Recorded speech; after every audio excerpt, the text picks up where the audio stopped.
افسانه‌های جالب، قصه‌های رنگین، دلیری و چالاکی قهرمان‌های افسانه‌های خلق تاجیک در برنامه خواب شیرین برای بچه‌های عزیز و شیرین از رادیوی تاجیکستان.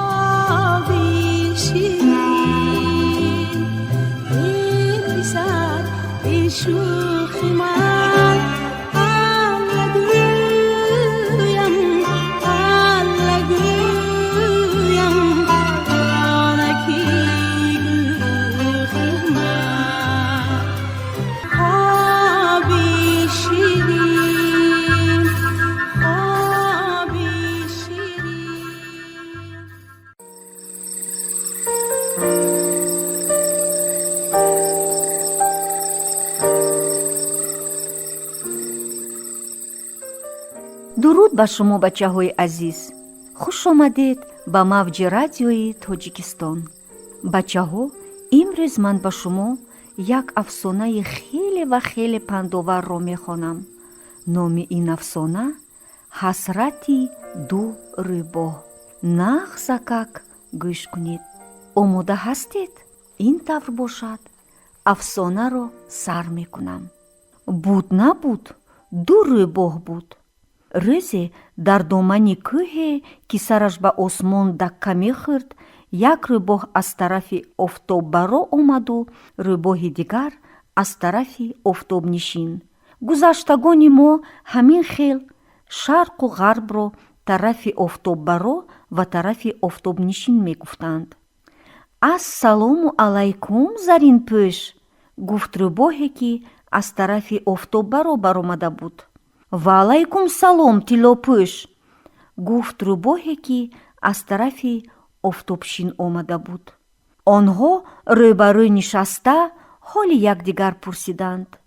ҳой, кайҳост ки туро надида будам дӯстам, гуфт заринпӯш. чаро камнамоӣ? чӣ ҳол дорӣ? чӣ рӯзҳое аз сарат гузаштанд? оҳ, дӯсти азиз, гуфт тилопӯш, худат нағз медонӣ ки мо рӯбоҳо чӣ ҳол дорем. парвардигори олам хостааст ки ризқу рӯзии мо мушу каламушу суғуру мурғ бошад. лекин чӣ хел душвор аст шикори ин ҷонваракони ҳушёру айёр. онҳо гӯё як фарсах роҳ бӯи моро ҳис мекунанду зуд ба лонаҳояшон медароянд. паррандаҳо ҳам мепаранду мераванд. як рӯзи дароз аз гуруснагӣ беҳол шуда интизор мешавӣ, ягонтааш худро нишон намедиҳад. рӯзи дигар боз аҳвол ҳамин. гапи ҳақро гуфтӣ, тасдиқ кард заринпӯш. гӯшти аз ҳама ширин гӯшти мурғ, ҳамин ки хӯрдӣ даҳонат мазза мекунаду ҷонат ҳаловат мебарад. лекин одамизод бо 100 роҳ пеши роҳи моро бастасту намемонанд ки ба ягон ҳавлӣ наздик шавем. ё сагашро сар медиҳад, ё мурғҳоро дар катак нигоҳ медорад. тилопӯш ин гапро тасдиқ карду ба суханони дӯсташ илова карда гуфт. агар 1000 ҳилла ба кор набарию машаққат накашӣ, аз гуруснагӣ мурда меравию гӯштат насиби сагони дайду паррандаҳои лошахӯр мешаванд. рӯбоҳо хеле вақт ба якдигар дарди дил гуфтанд. одамон хабар надоранд ки мо ба чӣ азобҳои нафси худро ором мекунем, гуфт тилопӯш. онҳо диданд ки мо барои таскини нафс чӣ тадбирҳою ҳиллаҳое ба кор намебарем. ба номи мо лақабҳои нохубу хандовар часпонданд. айёр, макор, фиребгар, ҳиллагар. гӯё ки шахси қаллоби найрангбозу ҳиллагар ба рӯбоҳ монанд будааст. хайр, ин дарди ба хайр, гуфт заринпӯш. аз ҳама бадтар қасди ҷони мо кардани одамон аст. фикру ёдашон моро ба дом афтондан ё парондану пӯст карданд.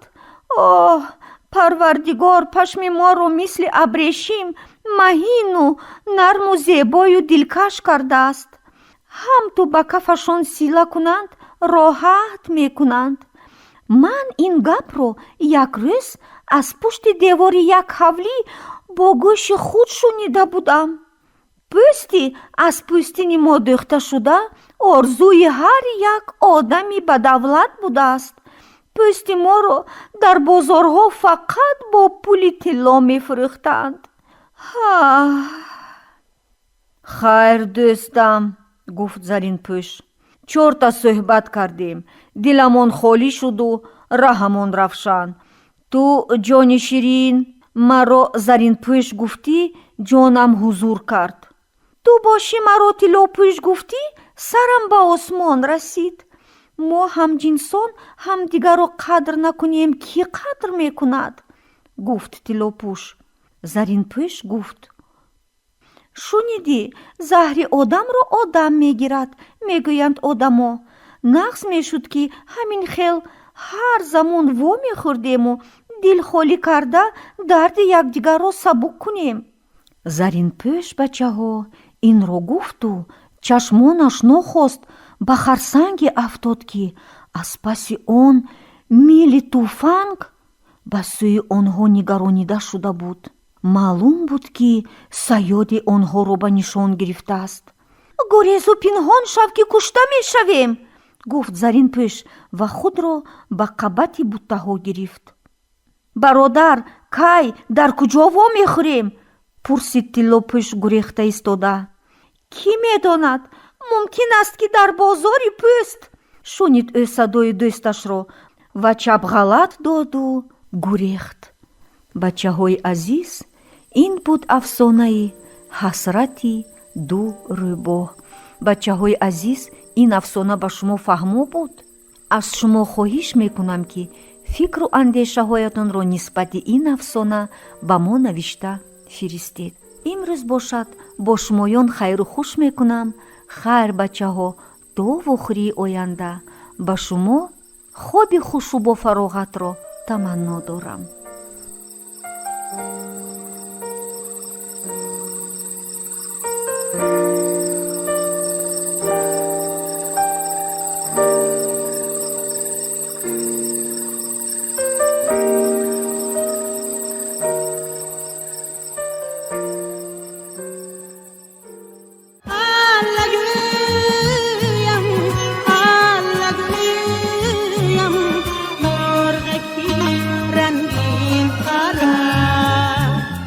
афсонаҳои ҷолиб, қиссаҳои рангин, далериву чолокии қаҳрамонҳои афсонаҳои халқи тоҷик дар барномаи хоби ширин барои бачаҳои азизу ширин аз радиои Тоҷикистон.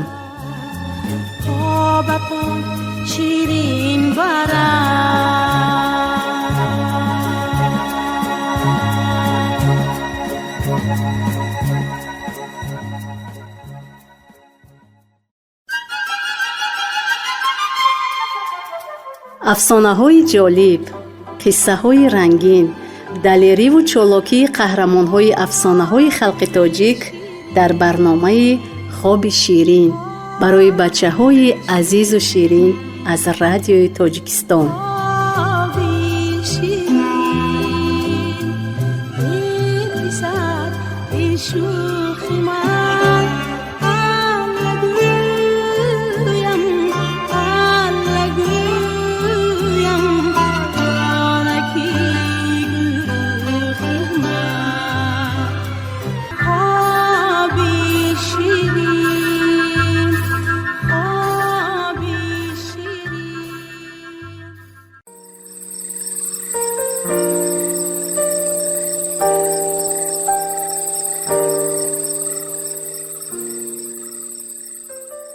дуруд ба шумо бачаҳои азиз, хуш омадед ба мавҷи радиои Тоҷикистон. бачаҳо, имрӯз ман ба шумо як афсонаи хеле ва хеле пандоварро мехонам. номи ин афсона ҳасрати ду рӯбоҳ. нағз закак гӯш кунед. омода ҳастед? ин тавр бошад, афсонаро сар мекунам. буд набуд, ду рӯбоҳ буд. рӯзе дар домани кӯҳе ки сараш ба осмон дакка мехӯрд, як рӯбоҳ аз тарафи офтоббаро омаду рӯбоҳи дигар аз тарафи офтобнишин. гузаштагони мо ҳамин хел шарқу ғарбро тарафи офтоббаро ва тарафи офтобнишин мегуфтанд.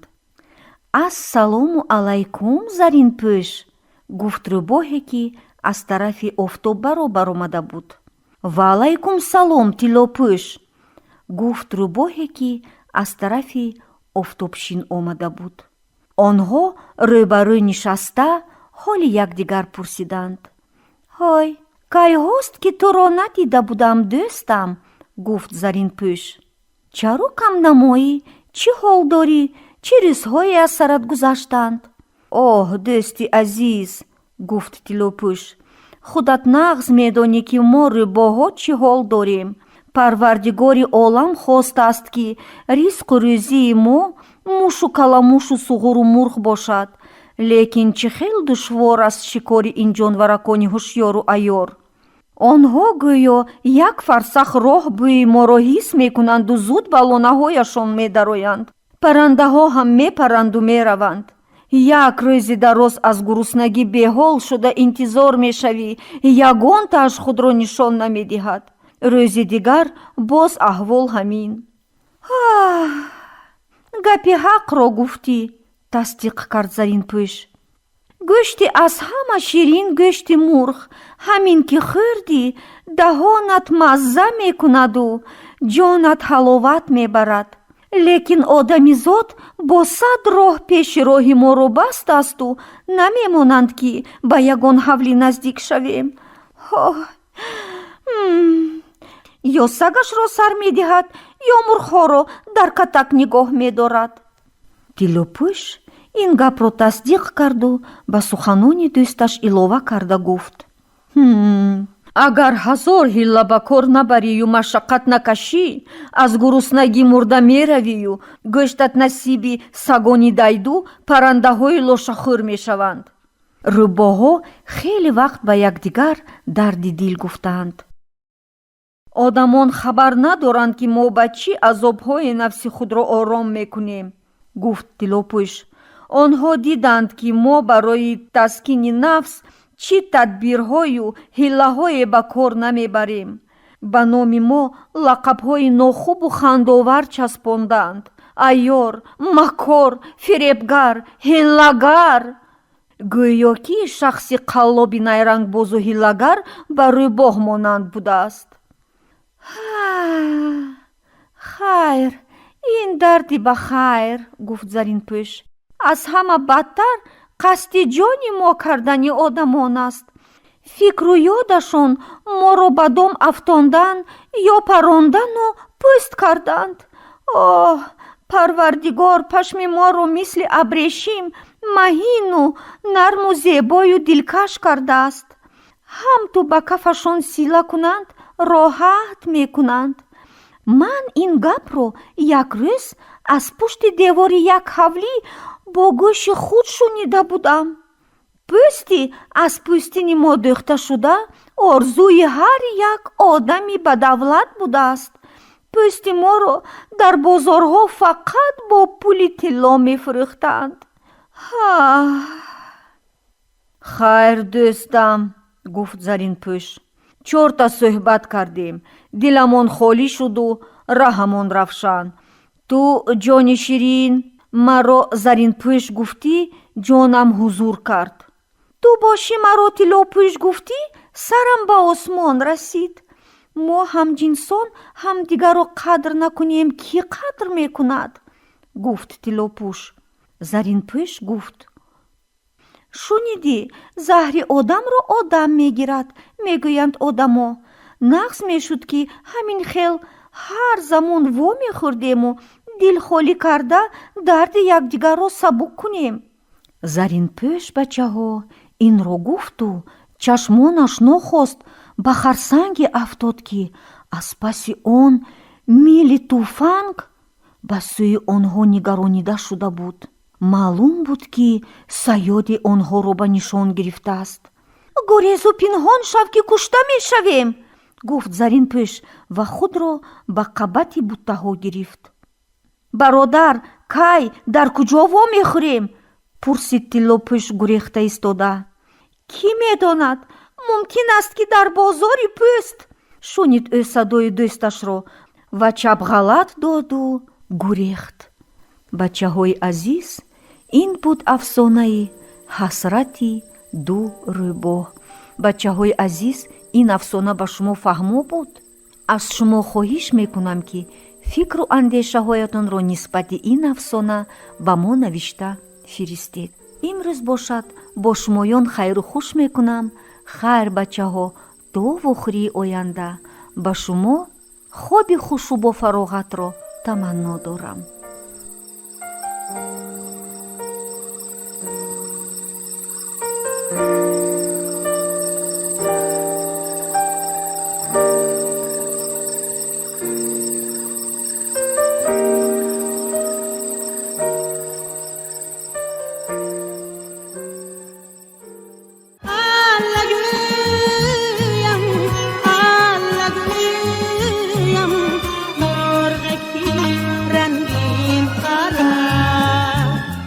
афсонаҳои ҷолиб, қиссаҳои рангин, далериву чолокии қаҳрамонҳои афсонаҳои халқи тоҷик дар барномаи хоби ширин барои бачаҳои азизу ширин аз радиои Тоҷикистон.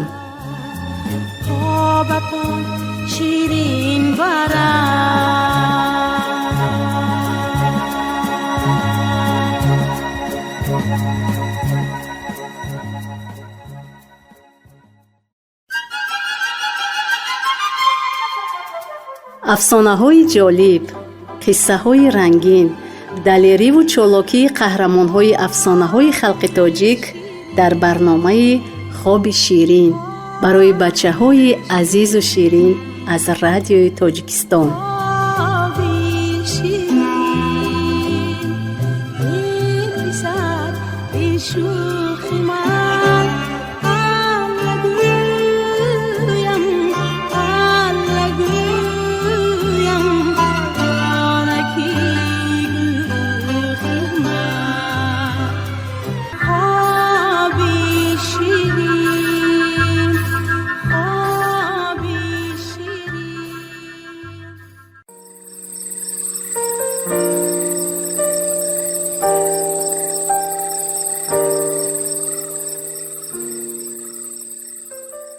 дуруд ба шумо бачаҳои азиз.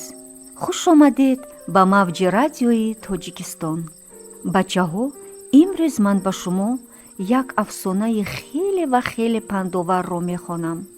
номи ин афсона ҳасрати ду рӯбоҳ. нағ закак гӯш кунед. омода ҳастед? ин тавр бошад, афсонаро сар мекунам. буд набуд, ду рӯбоҳ буд. рӯзе дар домани кӯҳе ки сараш ба осмон дакка мехӯрд, як рӯбоҳ аз тарафи офтоббаро омаду рӯбоҳи дигар аз тарафи офтобнишин.